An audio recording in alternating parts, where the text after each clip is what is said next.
You're watching Bet Safe. We are talking British Lions versus the All Blacks. It's the second test in Wellington. I'm Pete Colley. With me is Zinzan Brooke.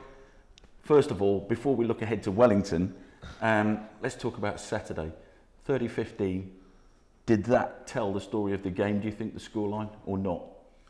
I think it was actually reflective of the outcome. I felt that the first, I was with Jerry Guscott and Scott Gibbs, and we made numerous accounts of actually how physical the game was and the speed of the game, and we sort of generally felt around about the 30 to 32 minute mark that, you know, who's going to be still standing at the end of this 80 minutes, because the bench of 8 is definitely going to be required. So look, it was a fantastic opener. Even in the first 20, it was very exciting. I think it was about the 11th minute before I think the first points were registered, but it was absolutely emphatic towards the end of the game. But there were certain stages of the game where the All Blacks were quite calculated. But I sort of felt that from the 6 games prior to leading up to this first Test match, that the question was asked of the Lions, and I think they were a little bit short of the pace and the way that the All Blacks played, and they were very calculated, and it was reflective to the score that ended up. How good was Aaron Smith's form for you? Well, yeah, Aaron Smith was, you know, I thought he was absolutely sublime. You know, he's got someone breathing down his neck called TJ Perenara. So, you know, any sort of little slip up, TJ can execute and deliver what he's able to do. But Aaron Smith had a cracking game. What makes number 9s play well is because of what the guys do in the tight 5 and the loose forwards, that combination, and making sure that they look after him. He's only a slight guy. Yeah. But you know, he certainly asked questions of the Lions, and if there was a little wee hole that Aaron could find, he'll be able to find it. But so look, I thought he had a tremendous game, and it was very encouraging. Looking forward to the second Test match. Did the All Blacks lose their shape slightly when he went off? I would say you'd probably say that when you sort of feel that the game's in the bag, you know, you can. I'm not saying that the All Blacks actually took the foot off the pedal, but you know, when you're 30 points to 8, you know you're going to win the game. Sometimes you sort of decelerate and sort of take things off, and TJ Perenara and others came on, but no, not really. I don't think so. You know, there's a combination of actually 3 or 4 players. You know, Kieran Reid, I thought it was. You know, I had a big question mark on Kieran Reid, to be honest, but I thought he came out absolutely trumps. Yeah. The outrageous little flick off the ground outside that scrum, which thought it was a knock on, wasn't, and the offload blindly spotted to Aaron Smith, and absolutely was phenomenal. So no, it was probably the contribution. That the fact is that the game was actually in control, and yet things, you sort of, yeah, you do. I've been in that situation where when you know that you're not going to lose the game, and then you leak in a couple of tries. So Scott Barrett was the replacement, who was the guy that actually took the dummy. Yeah. You know, he'll be disappointed on that there, and you saw his reactions, the shake of the head when he came on. When you're a fresh guy, you know, we all know this is what we were always taught when we were playing, is that don't ever take a dummy on a close ball, and he got suckered in, and he allowed him for a soft try, and yeah, I think he'd be quite angry about himself. I think it was Arnold Palmer that said, "The more I practice, the luckier I get." That, you read into that. If you look at the All Blacks' performance against the British and Irish Lions, like that offload that Kieran Reid did, like the ball bouncing to Rieko Ioane, the Lions missing it, yeah, your guys catching it, yeah, scoring a try off it. Is that because there was better preparation, do you think, and more confidence? Because we just seem to be dropping it, and you guys just seem to be catching it. Well, it comes back down to dropping the ball. I think it's actually because, look, I think he's actually a quality player, George Cruz, in the second row. But I can't remember the last time I saw Cruz actually in one game. I've got registered 2, but I think he actually dropped 3 balls. So that for me here only tells you one thing, that the saturation point which comes back down to, you know, you don't ever switch off. And there was a point at the stage of the game of when Aaron Smith, when I think it was actually, was it in the first half, where they did that? Yeah, it was. Oh, was it? No, when Cody Taylor scored that try. I can't remember whether that's actually the first half or the second half, but it was actually that quick tap to Beauden Barrett, and Beauden Barrett flipped that long pass to Israel Dagg to Cody Taylor. You know, that was just absolutely phenomenal. So, you know, you just cannot switch off in the certain stages of the game. But the outrageous thing from Kieran Reid was, you know, that's what you want to see, and you saw a high class performance by, not only because they were coming into this game here, the Lions were asking questions of the previous six teams, you know, the Māoris, the Crusaders, the Blues, and you know, the Barbars, and the other couple of teams that played. And you know, I felt that coming into the first test that the Lions were, I felt came in with some confidence, but I can tell you right now that the step up, a lot of these, I kid you not, that the British and Irish Lions, they never saw that coming. The ferociousness of the way that the All Blacks actually executed in that first 20-25 minutes was nothing that the British and Irish Lions experienced in those previous 6 games. Yes, they might have done it in the Six Nations, but you soon put that behind you, and then you move on, and then, you know, 6 games into the tour, you come up against the All Blacks, and you know, they'll be looking at a bit of a dark hole right at this moment here. So the British and Irish Lions need to respond and actually come back with some positive notes. They've got about 48, 54 hours to sort of get themselves right before Test match number 2 kicks on. And we all know what happened in 2005. You know, 48-17 was absolute the Dan Carter show. Yeah, so look, it's the second Test match. They drew this morning, but onwards and upwards. You can't chuck the towel in now. You just got to make sure that you just hang out. You just got to hang out everything on this game, and I think the British and Irish Lions will. Chuck the towel in? Never. We will hold on to that wonder try. Yeah, the wonder try, which I think will be. I don't think you'll top that try. I think that was absolutely exceptional. That was nothing. That was the start of things.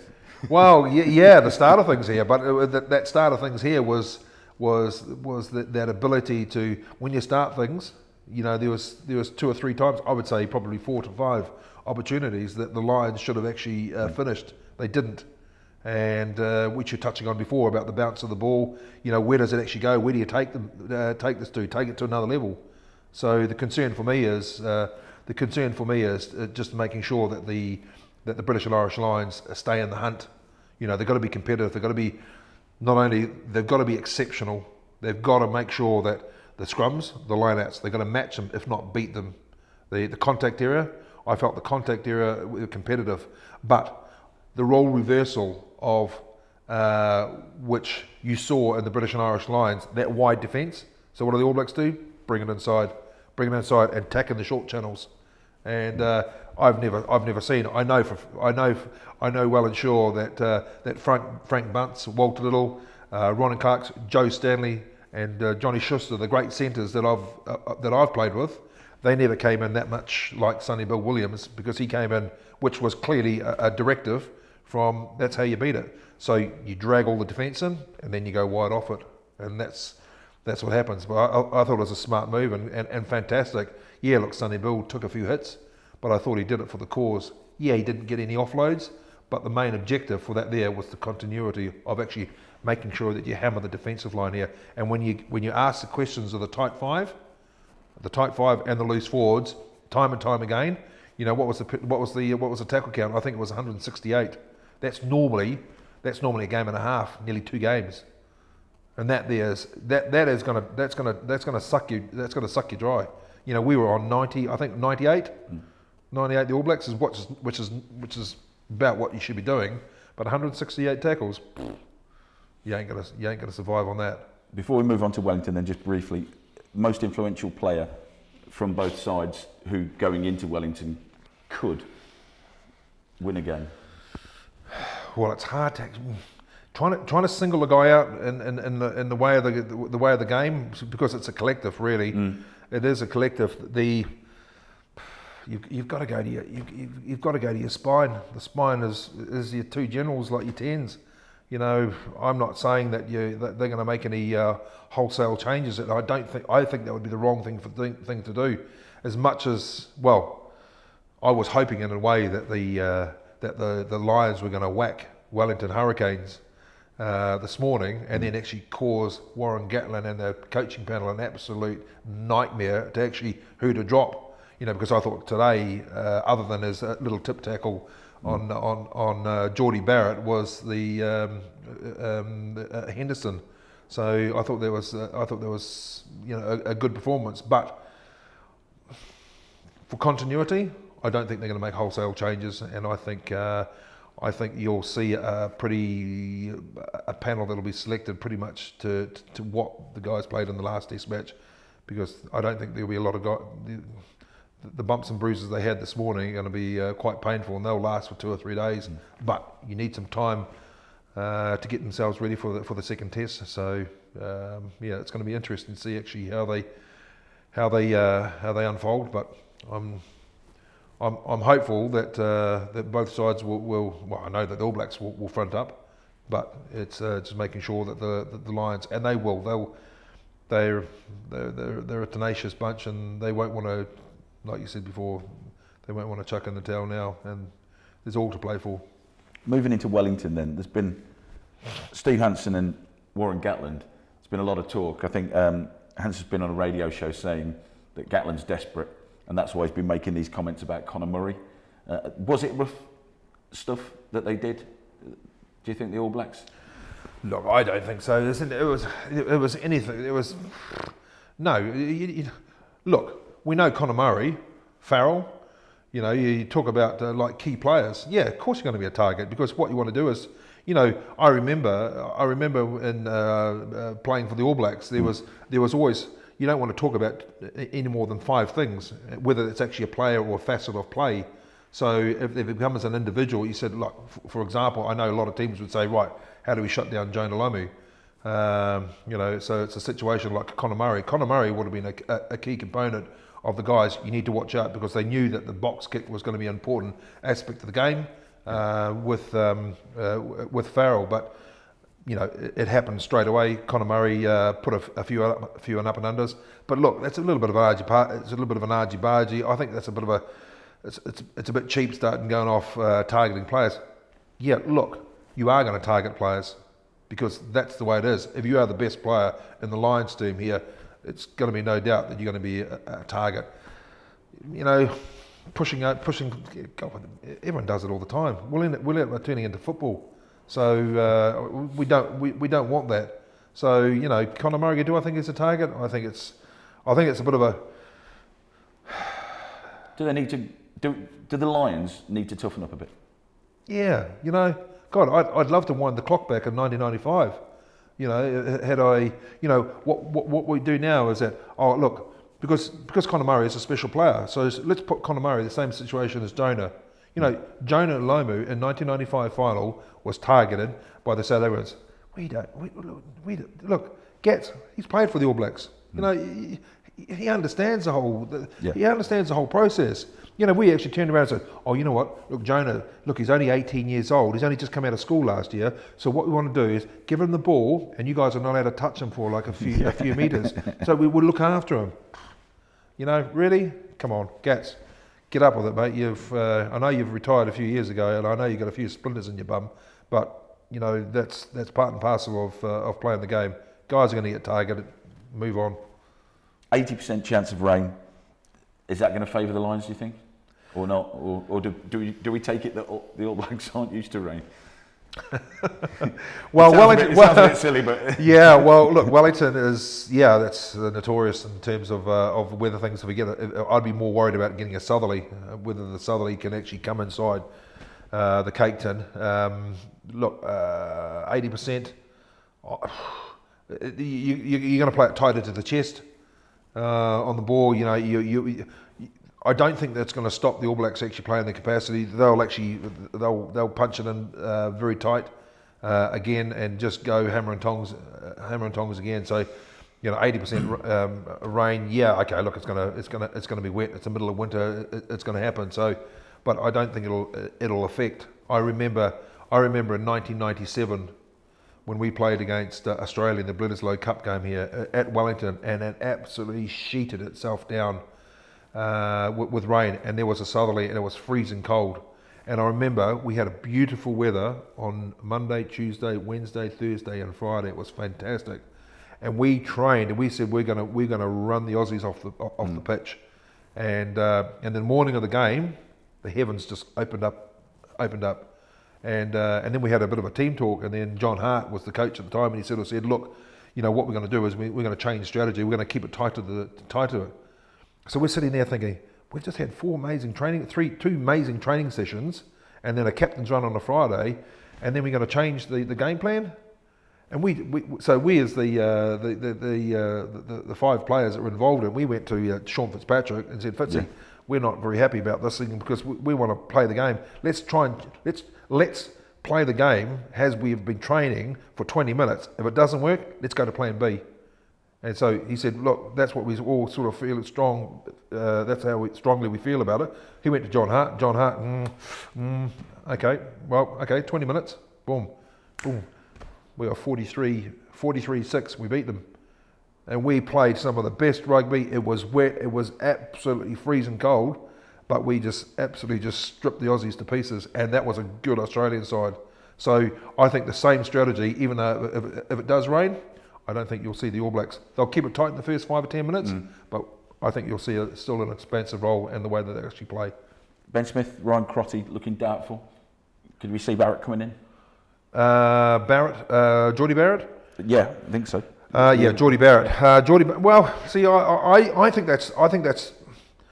that would be very difficult. Like for me, I think what you could possibly do is, Israel Dag is a natural fullback, and then do you actually do Rieko Ioane and then put Julian Sevilla, or the other way is that you could leave. So instead of changing 2, just change 1, and then just put Mackenzie from Waikato. I think he's in the shadow. I think he's in the shadow team. I'm not too sure he's actually in the pot at the moment. And then just leave Israel Dag and Rieko Ioane. So I think Rieko certainly deserves a second chance. And Israel Dag, I think he's been absolutely superb in the way he's not only playing his right wing role, but he's coming back and allowing Ben Smith to sweep. Ben Smith is, we don't know, is a little bit doubtful, but Crotty, yeah, I think that hamstring definitely either snapped or pulled. I don't think you'll see him being part of the All Black thing, but Anton Leonard-Brown, I thought he did well enough, but Daly sort of stitched him up on that little wee give and take when he actually just faded in and out off the sideline. But it was a great, well-constructed try. But I think Anton Leonard-Brown would be my replacement for Ryan Crotty. Romain Poit coming in, French ref. Could a Northern Hemisphere ref, are we clutching at straws here, could that favour the Lions? Anything? Well, yeah. Look. He's an experienced campaigner. He's been around the traps. He knows how it works. He will fully understand. He'll fully understand actually who the players they need to watch out for. There'll be 2 or 3 players that'll be flagged up of concern about how they play the game. But I'm sure he'll conduct it in the right way. And but yeah, I think he's fully established, and I think he's a very good referee. Let's get down to the nitty gritty then. Where do you see the tries coming from on either side, or do the Lions go for penalties and try it on honoured fashion? And who do you see winning it? Well, you sort of think. Well, you're talking about like penalties here. There was an opportunity. I think wasn't in the first half that there was an opportunity that the Lions should have taken the shot at goal. And they chose to go for the line out and then lost the line out. I think. Well, I think there was a bit of a turnover, but they won it back. But yeah, I think they should. I think they need to take the points when they're on offer. At that stage, especially when you get a kicker like Farrell. I know he missed that one on who scored the. Well, he missed a couple, didn't he? It was unusual for him. Well, he did, yeah. I don't know, maybe a little bit of pressure, but Sean O'Brien, that there's just like standard. Right footer, you know, that was a right foot to right to left swinging, but he made a hash of it. So look, but you know, when points are on offer, you got to score them. So where I think the strike weapons are, to be brutally honest, I think the Lions actually created enough opportunities for themselves. They've just got to finish them off. It's absolutely calculated. It's just got to make sure, like that thing there, that Jonathan Davies, when he cut through, it was Sam Whitelock and Joe Moody. He actually skinned them there, inside pass to Conor Murray. Conor Murray, look, I thought he had 50 kilos on his back, but he looked sluggish there. But he should have scored that try. You know, who does the ankle tap? It was Aaron Smith. Got back, and he was way off him, got back to him, and tapped his ankle, tripped over, boom, done. But it didn't happen. So those sort of things here, you just need to make sure they capitalise on. The Israel Dag thing was just good defence, you know, it just happens. So, but there were other opportunities. So I think they try not to make things difficult. Don't reinvent the wheel. They got enough ball in the lineouts. I think there was, look, they had probably 1-2 scrums that just got overpowered. We sort of emphasised the fact that one scrum that actually resulted in the try by Rico Ioane. But if they had actually stopped that, it could have been a bit of a different story. They just need to make sure that calculating, do I actually take a shot at goal, or are we going to back ourselves? Because I felt, which is one of the strongest weapons, is that, you know what? Let's go for the corner and the Lions line out. Okay. In the previous games, in the Super games, you'd probably go, you know, you'd probably put 7.5 out of 10 chances that they would score. But I tell you what, I thought the All Blacks did bloody well when they shut them down. You know, when they went for the corner, resulted in nothing. So you have to start. That there is going to be a big question mark. That was a bit of a power play for the British and Irish Lions. Whether that's going to work, yes, I think it can work. But you've got to make sure that you lock yourself out and make sure that, you know, if 3 points are there and off and you've got a kicker like Farrell, don't know. I'd probably take the shot. Lions or All Blacks? Who's going to win it? Wellington. I've always said that if the Lions were ever going to win the Test series, they needed to win the first Test. They've lost it, so I think the impact of that there. I think because with the All Blacks, I don't know how many of these Lions players are going to back up. If some of these players have actually given the opportunity by Warren Gatland, so everyone was up for choice. How many of these guys are going to back up in 3.5 days' time? I've got to say that I would like to think that the All Blacks, in their mindset, will want to wrap these. They won't want to take this to the third, and I think they'll wrap it up. So I'm going to go with the All Blacks in the second. Well, can Lions' passion overcome the odds? We shall see. You can check out all the latest odds on betsafe.com. Zinzan, thank you very much. Mate, pleasure. And remember, you've got to be in it to win it.